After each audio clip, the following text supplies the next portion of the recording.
எல்லாத்துக்கும் வணக்கங்க. திருச்செங்கோட்டிலேருந்து சதீஷ்குமார் பேசுகிறேங்க. நம்ம ப்ரீட் வந்து பார்த்திங்கன்னா டை பிளாக்கு. நம்ம ஃபார்ம் எங்கே இருக்குன்னு பார்த்தீங்கன்னா திருச்செங்கோட்டு நாமக்கல் புறவழியில் ராயர்பாளையம் இடத்துல தான் அமைஞ்சிருக்குங்க. இப்போ இந்த வீடியோவில் என்ன பார்க்க போகிறோன்னா, அதாவது நம்ம வந்து ஒரு லைனேஜ் எடுத்து நம்ம ஒரு ப்ராப்பராக ஃபாலோ பண்ணி அதில் சேல் பண்ணால் ப்ராஃபிட்டா, இல்லை வந்து நம்ம கறிக்கு கோழி பண்ணால் ப்ராஃபிட்டா அப்படிங்கிறத பற்றி பார்க்கலாங்க. அதாவதுங்க மொத்தத்தில் 2 விஷயம் தெரிஞ்சுக்கணும். லைனேஜ் அப்படின்னு போய் எடுக்கும்போது கண்டிப்பாக ரேட் வந்து நீங்கள் அதிகமாக போட்டு எடுக்கிற மாதிரி இருக்கும். கறிக்குன்னு எடுக்கும்போது வந்து பார்த்திங்கன்னா ரேட்டு கம்மியாக போட்டு எடுக்கிற மாதிரி இருக்கும். ஆனால் ரெண்டுலேயுமே முக்கியமான விஷயம்னா, நீங்கள் ரெண்டுலேயுமே ப்ராஃபிட் பார்க்க குறைஞ்சது 1.5 years ஆயிரும். நீங்கள் ஒரு குஞ்சாக எடுத்திங்கனாலும் சரி, இல்லை பெரிய ப்ரீடிங் டைப்பில் எடுத்திங்கனாலும் சரி, மினிமம் 2 வருஷம் இல்லாமல் உங்களால் ப்ராஃபிட்டுங்கிறது கிடையாது. ஒரு ஸ்டார்டிங் ஸ்டேஜ் அமௌண்ட்டே, உங்களோட இன்வெஸ்ட் அமௌண்ட்டே அப்போ தான் பார்க்க முடியும். 2 வருஷம் ஆகும்போது தான் உங்களோட ஸ்டார்டிங் ஸ்டேஜான அமௌண்ட்டே உங்களால் எடுக்க முடியும். ஏன்னு வந்து பார்த்திங்கன்னா, இப்போ நீங்கள் ஒரு சேவலோட எடுத்து ப்ரீட் பண்ணிங்கன்னா அது ப்ரீட் ஆகி சிக்ஸ் ஆகி வரத்துக்கே உங்களுக்கு 2 மாதத்துக்கு மேலே ஆயிரும். அதுக்கு மேலே அதை நீங்கள் வளர்த்தி கொண்டு வந்தீங்கன்னா மட்டும்தான் உங்களுக்கு வந்து அதுலேருந்து வரக்கூடியதை வச்சு சேல் பண்ணும்போது தான் உங்களுக்கு அதில் ஒரு குறிப்பிட்ட ஒரு அமௌண்ட் வரும். அதனால் வந்து பார்த்திங்கன்னா, நீங்கள் எது எடுத்திங்கனாலும் 2 வருஷம் இல்லாமல் பண்ண முடியாது. நீங்கள் அவசரப்பட்டு நாங்கள் இன்வெஸ்ட் பண்ணுறோம், இவ்வளோ அமௌண்ட் போட்டு இன்வெஸ்ட் பண்ணுறோம், எனக்கு ப்ராஃபிட் வரல அப்படின்னா கண்டிப்பாக வராதுங்க. கோழி இதில் பொறுத்த வரைக்கும் அந்த மாதிரி வராது. அதே மாதிரி நீங்கள் இன்னொன்று வந்து பார்த்திங்கன்னா, இப்போ ஒரு லைனேஜ் செட் பண்ணுறீங்க அப்படின்னா, ஒரு ரொம்ப ஹை பட்ஜெட்டும் போகாதீங்க, ரொம்ப லோ பட்ஜெட்டும் போகாதீங்க. உங்கள்கிட்ட இருக்கிறத வச்சு இன்வெஸ்ட் பண்ணுங்கள். நான் தான் சொல்கிறேன், ஆல்ரெடி சொல்லியிருக்கோம், பெருசாக செட்டுக்கு இன்வெஸ்ட் பண்ணாதீங்க, லைனேஜுக்கு இன்வெஸ்ட் பண்ணுங்கள். அதாவது எப்படி சொல்லணும்னா, ஒரு நல்ல தலை மட்டும் எந்திரிச்சு பறக்குது ஒரு சேவல் அப்படின்னா, ஒரு 20 வருஷம் 30 வருஷம் நீங்கள்கிட்ட பார்த்தீங்கன்னா அதே சேவல் 35,000 to 40,000 சொல்லுவாங்க. இப்போ அது ஏன்ட்டு இருந்தால் ஒரு 20,000 விற்பேன். இப்போ புதுசாக வாங்கிட்டு வந்தீங்கன்னா அது 10,000 மேலே விற்க முடியாது. ஏன்னா அது ஃபீல்டில் வந்து நம்ம நேம் வந்து ஸ்டாண்ட் பண்ணணும். முதல்ல வந்து பார்த்திங்கன்னா சேவல் பறக்கிறதுக்காகலாம் எடுத்தாங்க. இப்போ வந்து அப்படிலாம் கிடையாதுங்க. மற்றவங்க நேமுக்காக எடுக்கிறாங்க. அவங்க நேம் லைன் அப்படின்னு சொல்லி விற்றா அந்த ரேட்டுக்கு போகும் அப்படின்னு எடுக்கிறாங்க. அப்படிலாம் கிடையாது. நம்மகிட்ட இருக்க குவாலிட்டி நல்ல குவாலிட்டியாக இருக்குது, நம்ம கரெக்டாக அதை வந்து ஷோ பண்ணிட்டு வந்தோம்னா எல்லாத்துக்குமே கண்டிப்பாக அது நம்மளும் ஒரு ரேட்டுக்கு போகும். ஆனால் உடனே போகாது, அவ்வளோதான், கொஞ்சம் டைம் எடுக்கும். இப்போ நான் இந்த ரேட்டு விற்கிறேன், எனக்கு இப்போ இருக்குன்னா நான் வந்து கிட்டத்தட்ட 8 வருஷத்துக்கு மேலே அந்த லைனில் நான் கஷ்டப்பட்டு நான் வந்திருக்கேன். என் லைன் உருவாக கஷ்டப்பட்டது எனக்கு தான் தெரியும். அது இருக்கிறவங்களுக்கு வந்து தெரியாது. இருக்கிறீங்க யார் என்னன்னாலும் சொல்லிட்டோம். இப்போ நீங்கள் ஒரு லைன் உற்பத்தி ரெடி பண்ணுறீங்கன்னா அது வந்து உங்களுக்கு தான் தெரியும். அது எவ்வளோ கஷ்டப்பட்டு நீங்கள் ரெடி பண்ணீங்க, கொண்டு வந்தீங்க. அந்த குஞ்சுங்க இறப்புலேருந்து அந்த தாய்க்கோழி அடவைக்குலேருந்து எல்லாமே எந்த அளவுக்கு உணவு முறைகள் கொடுத்து காப்பாற்றிக்கணும் உங்களுக்கு தான் தெரியும். அது எடுக்கிறவங்களுக்கு வந்து தெரியும். எடுக்கிறீங்க ஈஸியாக சொல்லிட்டு போயிடும், நான் காசு கொடுத்து எடுக்கிறேன் அப்படிம்பாங்க. ஆனால் அந்த லைனை உருவாக்குறவங்களுக்கு தான் அந்த கஷ்டம் தெரியும். அதனால் வந்து பார்த்தீங்கன்னா, இப்போ நீங்கள் எடுக்கும்போது ஒரு லைனேஜ் சேவலோட எடுக்கிறீங்கன்னா ஒரு சேவல் 2 வரை மட்டும் எடுங்க. அதை வச்சு ப்ரீட் பண்ணுங்கள். அதை வச்சு பொருள் உற்பத்தி பண்ணுங்கள். உற்பத்தி பண்ணி பட்டாலாம் எப்படி வருது, ஃபீமேல்ஸில் எப்படி வருது அப்படின்னு எடுங்க. அதே மாதிரி இன்னொன்று வந்து பார்த்திங்கன்னா, மேக்ஸிமம் எடுக்கும்போது சேவல் 5 கிலோவுக்கு மேலே இருக்கிற மாதிரி எடுங்க. வெடை 3 கிலோவுக்கு மேலே இருக்கிற மாதிரி எடுங்க. வெடை எடுத்தாலும் கன்னி வெடை எடுங்க. சேவல் எடுத்தாலும் 1 வருஷம் to 1.5 வருஷத்துக்குள்ளே எடுங்க. அதுக்கு மேலே ஏஜ்டு சேவல் எடுக்காதீங்க. நான் ஆல்ரெடி அதான் சொல்லியிருக்கேன். ஒரு ஏஜ்டு சேவலுக்கு ஒரு 10,000 இன்வெஸ்ட் பண்ணுறீங்க, ஒரு பட்டாஸ் சேவலுக்கு ஒரு 5,000 இன்வெஸ்ட் பண்ணி கூட எடுங்க. அதனுடைய ப்ரீடிங் டைம் வந்து ரொம்ப லாங் லைஃப் வரும். அதனால் நீங்கள் அந்த மாதிரி எடுங்க. இல்லை எங்களால் வந்து இந்த மாதிரி எடுத்து எங்களால் லைன் செட் பண்ணி கொண்டாந்தாலும் எங்களால் ரேட் விற்க முடியல அப்படின்னா நீங்கள் அதுக்கு தகுந்த மாதிரி அப்படியே மாற்றிக்கிங்க. அதாவது நீங்கள் பெருஞ்சாதியில் கறிக்கு வளர்த்துங்க. அது நல்ல ப்ராஃபிட் தான். இன்றைக்கி வந்து மினிமம் எல்லா ஏரியாலும் 500 ரூபாய்க்கு மேலே தான் எடுக்கிறாங்க. 500 ரூபாய்க்கு கீழெல்லாம் எடுக்கிறதில்ல.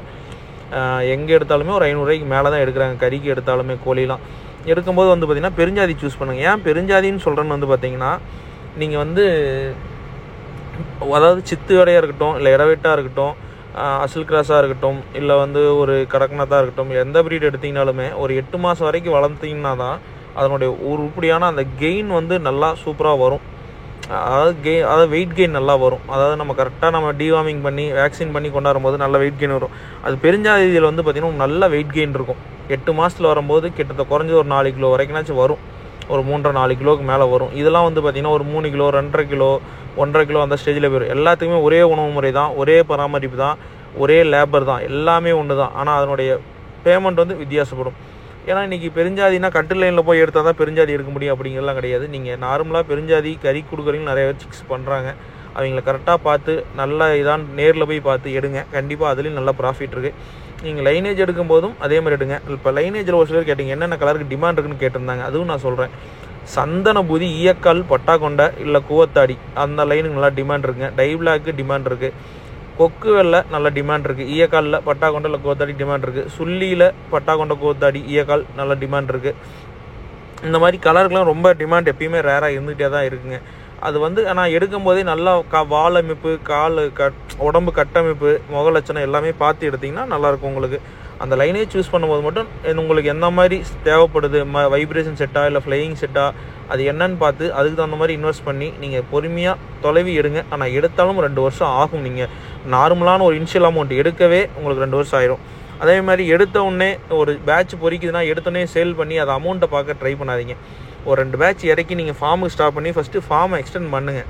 ஆனால் எக்ஸ்டெண்ட் பண்ணுறதுக்கு முன்னாடி இருந்தே ஆரம்பத்துலேருந்து உங்கள் ஃபேஸ்புக்கோ இன்ஸ்டா ஐடிலையோ நீங்கள் ஒரு சேவல் ஒரு இடம் வாங்கிட்டு வந்தீங்கன்னா அந்த சேவல் விடையை வந்து ஃபார்மில் வந்து வீக்லி ஒன்ஸ் அப்டேட் பண்ணுங்கள்.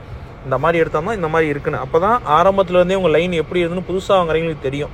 ஒருத்தர் கேட்கும்போது அந்த இன்ஸ்டா ஐடி அனுப்பிச்சிங்கன்னா அது நீங்கள் ஆரம்பத்துலேருந்து வாங்கினதுல இந்த மாதிரி மெயின்டைன் பண்ணியிருக்கோம், இந்த மாதிரி வச்சிருக்கோம், இந்த மாதிரி சிக்ஸ் இறங்கியிருக்கு, இந்த அளவுக்கு க்ரோத் ஆயிருக்கு அப்படின்னு சொல்லி போடும்போது அவங்க பார்க்குறவங்களுக்கு ஒரு இது இருக்கும். சரி ஓகே, ஆரம்பத்துலேருந்து இப்படி ஃபாலோ பண்ணியிருக்காங்க, இவங்ககிட்ட எடுத்தால் நல்லாயிருக்கும் அப்படிங்கிற மாதிரி நீங்கள் ஒரு பேஜ் கிரியேட் பண்ணி அந்த மாதிரி கொண்டு வாங்க. அப்போ தான் வந்து எடுக்கிறவங்களுக்கும் ஒரு யூஸ்ஃபுல்லாக இருக்கும், உங்களுக்கும் ஒரு இதாக இருக்கும். ஏன்னா ஒரு 10 வருஷம் அந்த ஃபீல்டில் இருக்கீங்கன்னா ஆரம்பத்துலேருந்து அந்த வீடியோலாம் வச்சுருந்தீங்கன்னா உங்களுக்கு அனுப்பும்போது ஒரு பேக்கப் அப்படிங்கிற மாதிரி இருக்கும்.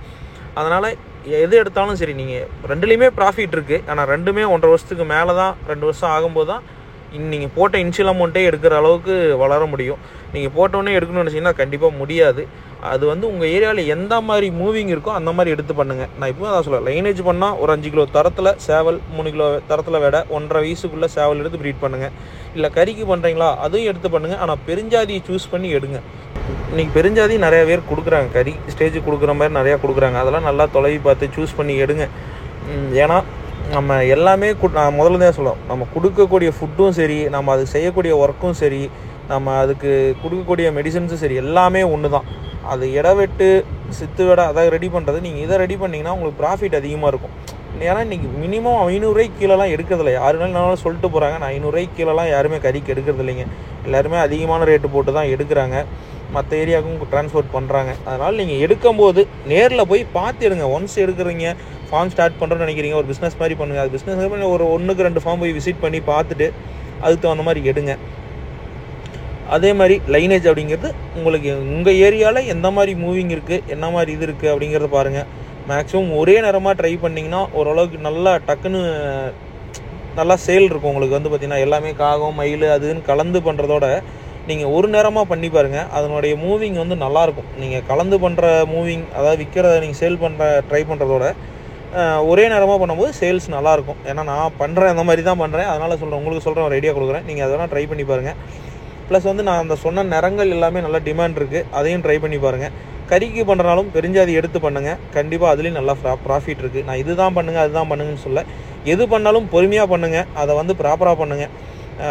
என்னென்னு பார்த்தீங்கன்னா வாங்கி விட்டால் போதும் அப்படிங்கிறதுலாம் கிடையாது. வாங்கி விட்டாலும் அதை மெயின்டைன் பண்ணும். காலையில் 1 மணி நேரம், சாயந்தரம் 1 மணி நேரம் மெயின்டைன் பண்ணுங்கள். காலையில் 1 மணி நேரம் பாருங்கள், எதாவது குருவி இருக்கா, நல்லா இருக்கா, என்ன இருக்குது அப்படின்னு பாருங்கள். சாயந்தரம் 1 மணி நேரம் பாருங்கள், அடைக்கும் போது குருவி இருக்கா, இந்த மாதிரி என்ன பண்ணியிருக்கு, நல்லா இருக்கா, சிக்ஸ்லாம் ஆக்டிவாக இருக்கான்னு பாருங்கள். அது கரெக்டாக வாரம் உணவு முறைகள் கொடுக்கக்கூடிய உணவு முறைகள் கரெக்டாக கொடுங்க. நல்லா ப்ராப்பராக மெயின்டைன் பண்ணிங்கன்னா எல்லா விஷயத்துலையுமே ப்ராஃபிட் இருக்குங்க. இந்த வீடியோவில் வந்து உங்களுக்கு எல்லா தகவலும் இருக்குது, உங்களுக்கு போதுமானது. மெடிசன்ஸ் ஏதாவது வேணுன்னா பழைய வீடியோவில் போட்டிருக்கேன். வெயிட் கெயின் ஏதாவது வேணும், இது உணவு முறை கேட்டால் அதுவும் பழைய வீடியோவில் போட்டிருக்கேன், அதை வாட்ச் பண்ணுங்கள். தேங்க்யூ.